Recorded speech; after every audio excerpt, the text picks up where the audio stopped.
Hello there and welcome to this video lecture. So we are going to learn about arrays, then the relationship between pointers and arrays, and how do we pass arrays to functions. We know how to pass a variable's value to a function. This time we are going to pass an array to a function. Now you must be wondering why I have started this list with a 0. So let me tell you that if you are a programmer, start counting from 0, not from 1. Programmers start counting from zeros. Anyways, let us start with this lecture. So let us start off with this. If someone commands you to store the age of 50 people, now to store something you will need variables, right? So store the age of 50 people.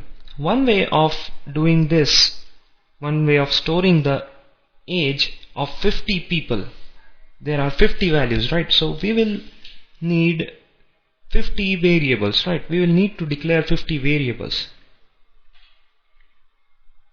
age 2 and so on up until age 50, right? We need 50 variables, and to each one of them we will have to assign some values, right? And so on until 50. This is one way of doing this. But what if someone says store the age of 5,000 people, store the age of the whole population of your country? So that would be very difficult for us, right? We will have to declare 50 variables, or we will have to declare a lot of variables, and that would be a very tiring task.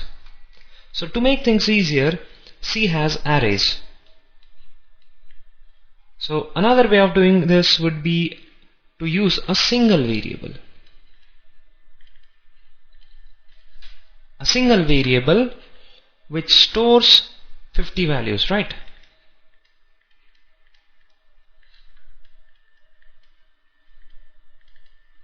Which stores 50 entries. And this single variable which stores multiple entries or multiple values is nothing but an array. Array, sometimes also called as a list, which actually an array is a list of entries, a list of elements, similar type of elements. So to summarize it up, an array is a variable that stores multiple values.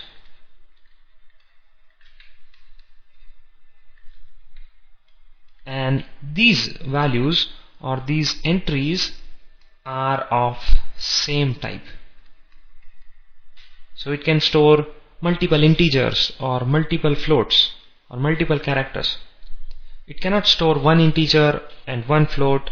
So the values need to be same, need to be of similar type. Let us see how do we declare these arrays in the C language. Declaration.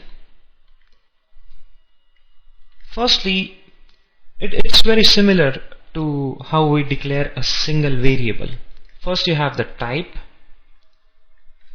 then you have the variable name,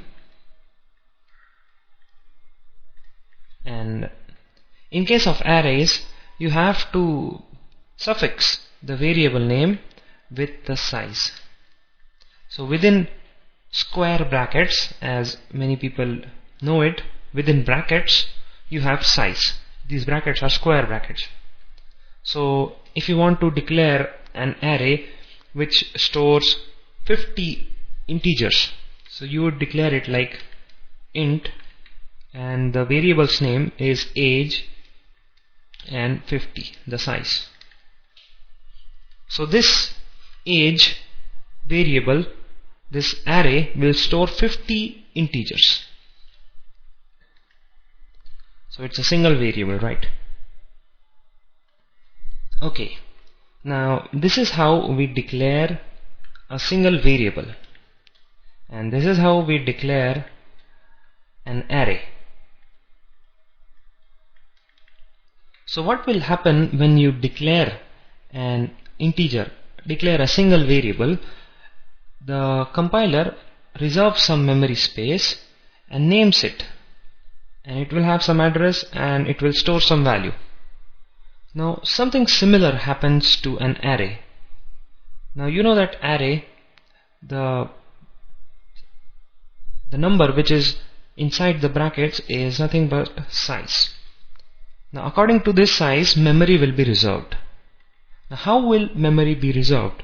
It will, as the size is 5, it will reserve 5 blocks of memory. So this is 1 block, 2 blocks, 3 blocks, 4 blocks and 5 blocks.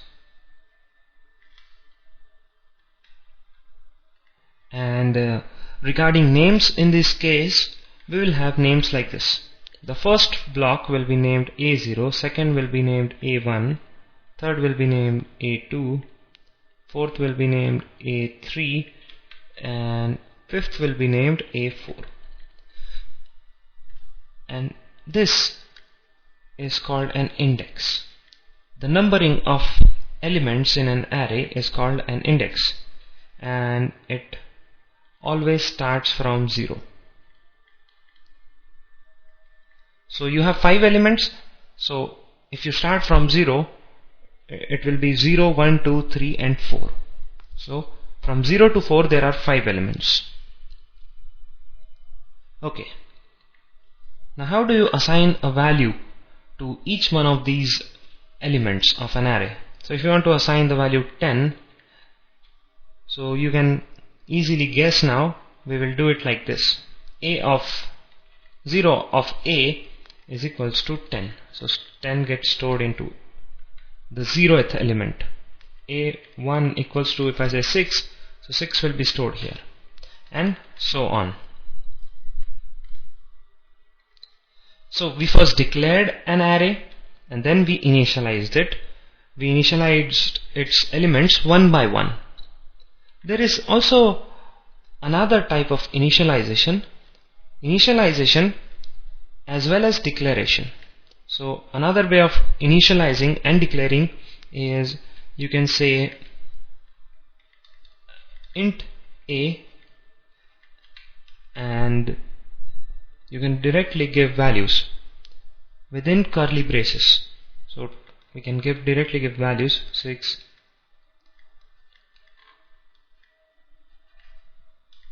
so this will assign 10 to the 0th element, 6 to the first element, 1, 8 and 7. This way elements will be assigned when the array is declared. This is one way of doing this. This is another. Now when you initialize and declare, this is not necessary. When initializing while declaring.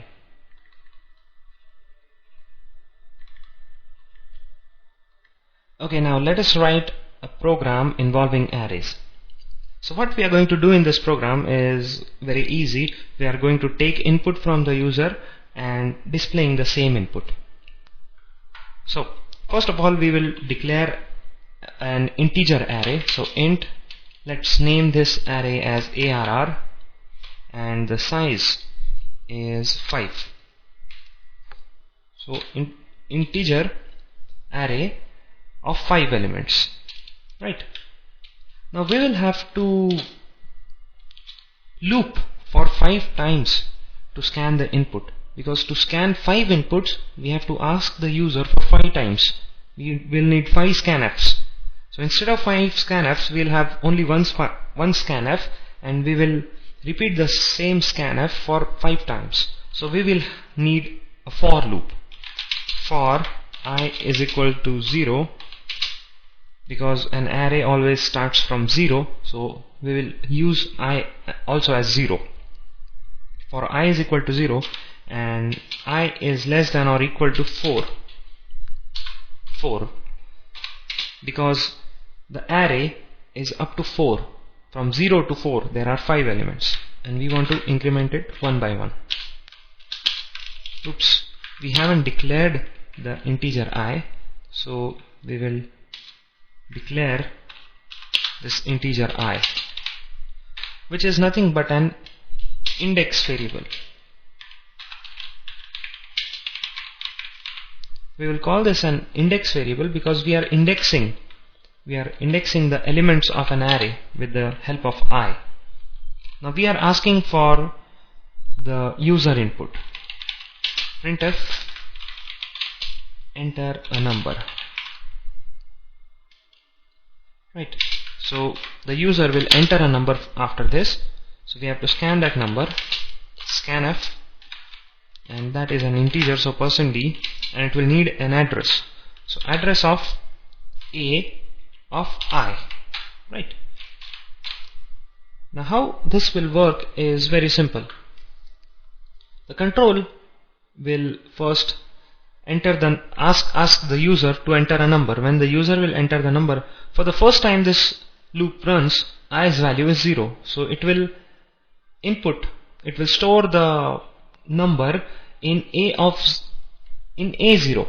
Next time the loop will run, it will store in A1. So this way it will go on storing A0, 1, 2, 3, 4, and the fifth time the loop runs, it will not run because of this condition. Okay, so we have our input ready. Now we are going to print the output. Printf \n, so that we go into the next line. You have entered these numbers. So again we will need a for loop. We will need a loop to print 5 numbers. So for I is equal to 0, again I is less than equal to 4, and incrementing by 1 each time. So thus the loop is going to run for 5 times. So we are going to printf an integer, and this integer is going to be each element of array. So I. We are indexing the array with the help of variable I. So this is our program. Let's run it and check it. So it is showing an error. What the error is, A undeclared identifier, and the line number is 11. So in line number 11 we have done a spelling mistake. We have committed a spelling mistake here. There is no such variable A in our program. We have ARR. So let us correct this error and see if this runs or not. So it is asking for a number. So enter any number, 5, 7, 10. You see it is running in a loop, 9, 1. So this is the last time we will enter because we have completed 4 loops here, and this is the 5th loop, and it is displaying the output correctly, 5, 7, 10, 9 and 1. So this is how you use arrays in your programs. Now this was a very simple program, but believe me, you can do a lot of things with arrays. And one of the amazing things or amazing operations you can perform on an array is to search an array. So let us say we have this array and the numbering starts from 0. So 0, 1, 2, 3, 4, 5, 6, 7, 8, 9. So we have 10 elements, right? 0 to 9 we have 10 elements, and let us say we have to search the number 5. We have to see to it that is there any number 5 present in this array. So how can we do this? We can compare 5 with each of the elements to see if they are equal or not. So we can compare 5 with 2, 5 with 6, 5 with 1, 5 with 9, 5 with 5, and at this point it succeeds. So our output should be at position 4, right? Position 4. Now this way of searching, this way of comparing the input element with each of the elements of the array is, and this method is called as linear search. So we are searching the array linearly, starting from the 0th element and going on comparing with successive elements until we reach the last element. If found, we show the output. If not found, we say that we cannot find the element. So let us actually write a program for this. So we have included standard input output header. We have the function void main, and let's declare the array arr. You can have any name. For simplicity, I am naming this as arr equals to. Now this time I am not specifying any dimension of that array, any size of the array, because I am going to directly initialize this array here. So 2, 6, we have 10 elements here. So 1, 9, 5, 10, 25. What else do we have? 16, 19 and 12. So we have initialized our array. So while you initialize and declare, the dimension or the size of the array gets updated automatically. So let us ask the user to enter the number to be searched. Printf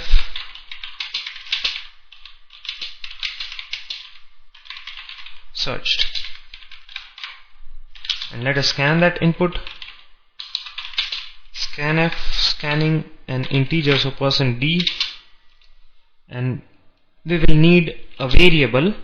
So let us declare an integer n, the number to be searched, right? So address of n. Okay, now we have our input, that is the number to be searched.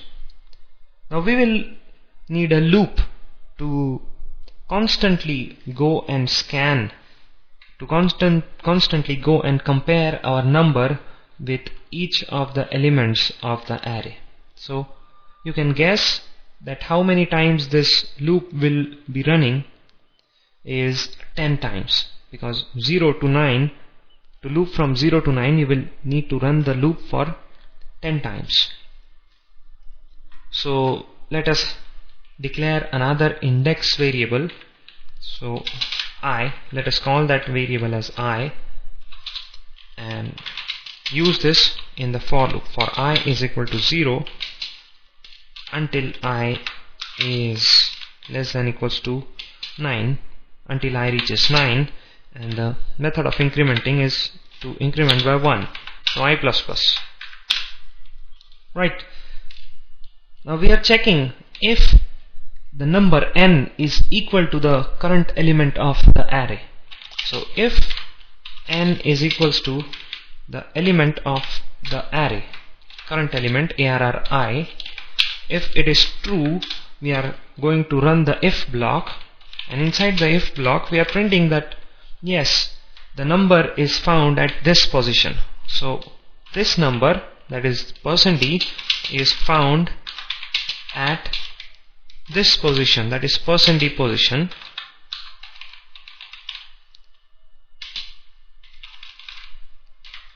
So the first %d is for the number to be searched, so n goes here, and the second %d is for the position, so the position is actually the I, right?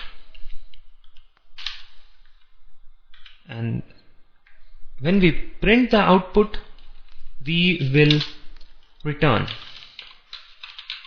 right? We will exit this program after we print the output. After we find our solution, after we find the number, we are going to exit the program. So let us return from this point.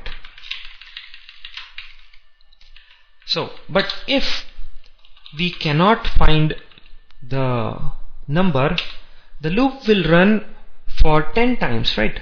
It will cross the upper limit of the array when i's value will be equal to 9, right? So this means that the control will come out of this loop. So if the control cannot find a number, we print that the number cannot be found in the array, right?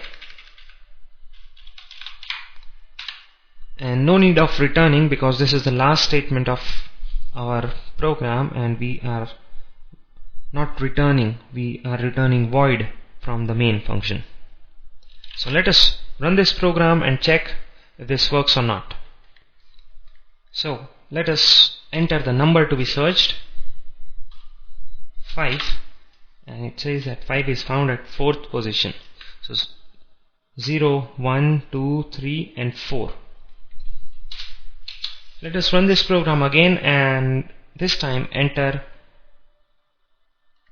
an output, enter a number which is not in the array. Let us enter 50, which is not in the array. So it says that number cannot be found in the array. So this way you can do very awesome and very interesting things with arrays. So now comes an important topic. We have learned about pointers before. A pointer is nothing but a variable which stores the address of another variable. The pointers are quite related to arrays also. Arrays also have address. Let us put it this way. When you declare a variable, memory is reserved, it is assigned some value, it is assigned a name, and any memory location has an address. Now what happens when you declare and define an array? So let us assume that you have declared an array of 4 elements. So 4 memory spaces will be reserved.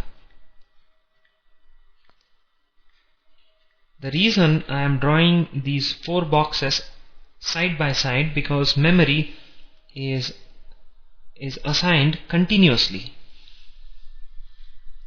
So let us assume that you have also named the array A. So this is the 0th element, this is the first element, this is the second, and this is the third. A0, A1, A2, A3. These are the names of each of the elements of the array. Now each one of them have some values, so let us randomly put some values in them. 15. Okay, and each element or each memory space reserved for the array is for each of the elements of the array contains an address. Has an address. So let's assume that the first element A0 has an address 100. So you can guess that the next element will have an address 104. I said that memory is allocated continuously. First element, then the second element, then the third element, then the fourth element. It is assigned continuously. So this would be 108 and this would be 112. So actually there is a difference of 4 between each of the addresses, because first element occupies 4 bytes, then the second element occupies 4 bytes, and so on. Now why 4 bytes? Why plus 4? This depends upon the size of an integer. Now 4 is the size of integer in 32-bit environments like the Visual C++. If you use Turbo C, this will be plus 2. And we have also seen this before. Okay, now what will happen if I printf, let me write it, printf %d and address of a of 0. What will happen if I do this? Address of a of 0. A of 0 is this, memory cell, and the address of A of 0 is nothing but an integer. So %e, we are printing the address of the first element of an array. So we can guess that this output will be 100, and this is absolutely correct. Now imagine if I write printf same %d, and this time I write only A. I write the name of an array, name of the array. So this will also output 100. We have just written the name of the array. Now you can infer from this, what I have written is, you can easily guess or easily infer that writing the name of an array gives base address. Base address means address of the first element. First means base, 0. So array name gives the base address. Okay. Now some more interesting stuff here. What if I do star of A, value of A? Now A gives me the base address. Base address is 100 and value at 100 is 10. Right. What if I do star of A plus 1 within parentheses? So A plus 1, A gives base address, so star of 100 is the base address, plus 1. Now we have studied pointer arithmetic in our previous lectures. So when I increment an integer pointer by 1, so it will be incremented by the size of that integer. So this will be 100 plus 1 will give me 104, right? The pointer to the next integer. So plus 1 means next integer, plus 2 means next of next integer. So this will give me 104, and the value of at 104 is 5. Similarly, if I do star of A plus 2, let's put it 3, so it will give me this address. Value at the address 112 is 15. So this is how you access arrays using pointers, and using pointers is one of the most interesting and cool way of accessing the value of an address, of an array, I mean. Okay, we have studied functions in our previous lectures. We know how to pass arguments, how to pass parameters to functions. We can pass single variables to functions. These are called arguments. Now how do we pass the data contained in arrays to some function? So let us say that we have declared an integer array A of 10 elements. Now how do we pass these 10 elements to some function print array? Let us say we have a function that will print these 10 elements. How do we pass? There are actually two methods. We can pass each value one by one.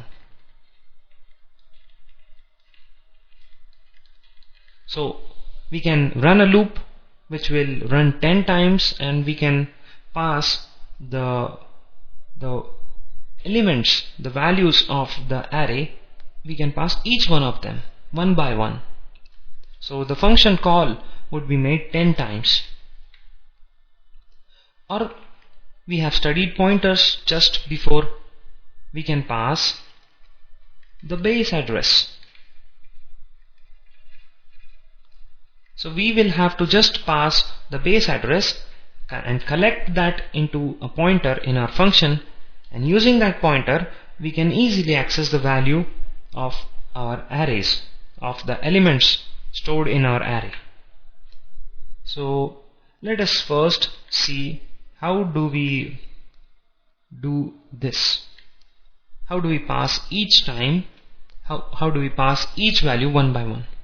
So we can have a for loop from I is equal to 0 to I is less than 10, means I is less than or equal to 9, and plus plus. And the name of our function was print array. So print array, then we can pass I of a. So the print array function will be called 10 times, and each time it is called, the new element of array, each element of array gets passed to this function print array. And let's see how do we pass using this method. Pass the base address, and it's so simple. In this method we call the print array function and we just pass the base address, right? We just pass a.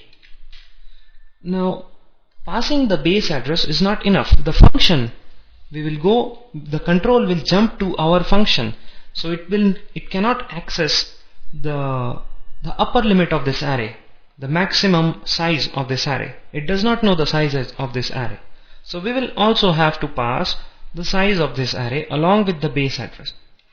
So 10 is the size of this array, so we can pass this 10, this size and the base address to the function print array. So let us see how do we pass these values, pass an array to a function, and let us write a program for that. So as usual, including the standard input output header. After that, our main function,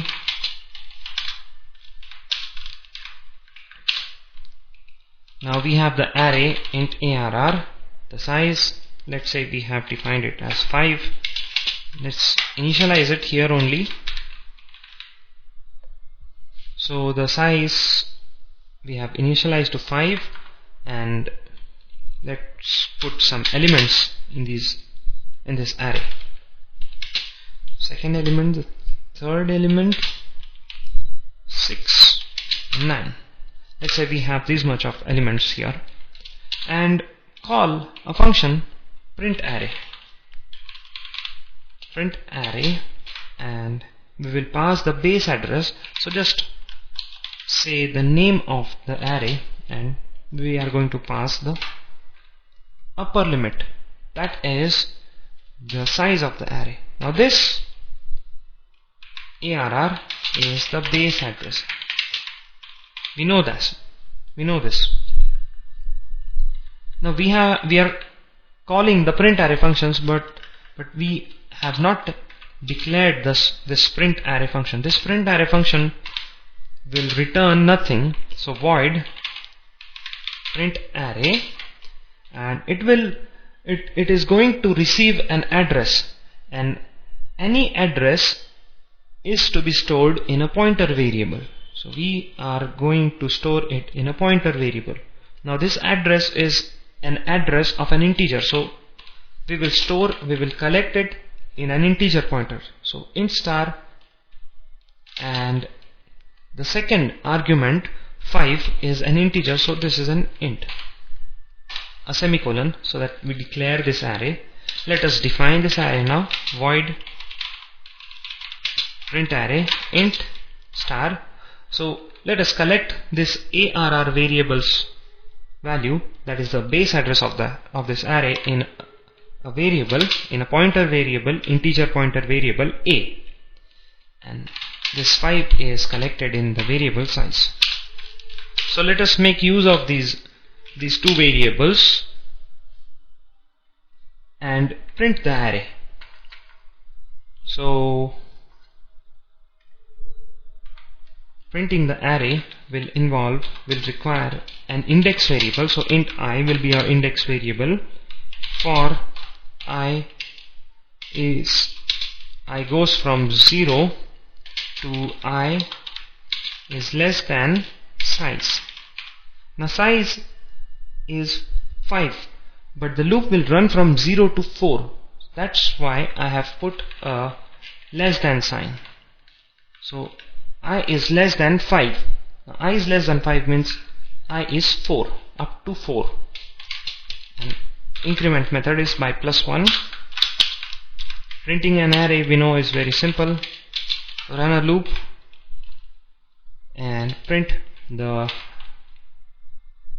value of each element one by one. And now here comes the most important point. Now how do we print? How do we access the value of a pointer?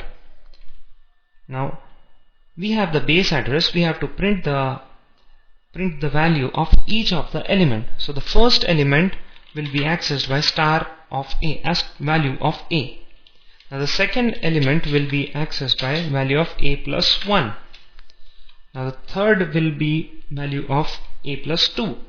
So actually we have this 0, 1, 2, 3 recurring. We are incrementing this. So the index variable is coming to our rescue here. So value of a plus I. And here we go. Our program has been done. Let us execute it, and it has printed the values of our array. Now what happened is, for the first time this for loop runs, I is 0. So %d value of a plus 0, that is the base address, plus 0, that is actually the base address, value of base address, which is 10. Now the second time this loop runs, when the value of I is 1, value of a plus 1, base address plus 1, that is the first element. 2 means second element. So this way the output is printed. So that was all about the introduction of arrays and how to use pointers alongside arrays. So that's all we have in today's lecture. If you have suggestions or questions, do send me on this email address. Thank you for listening.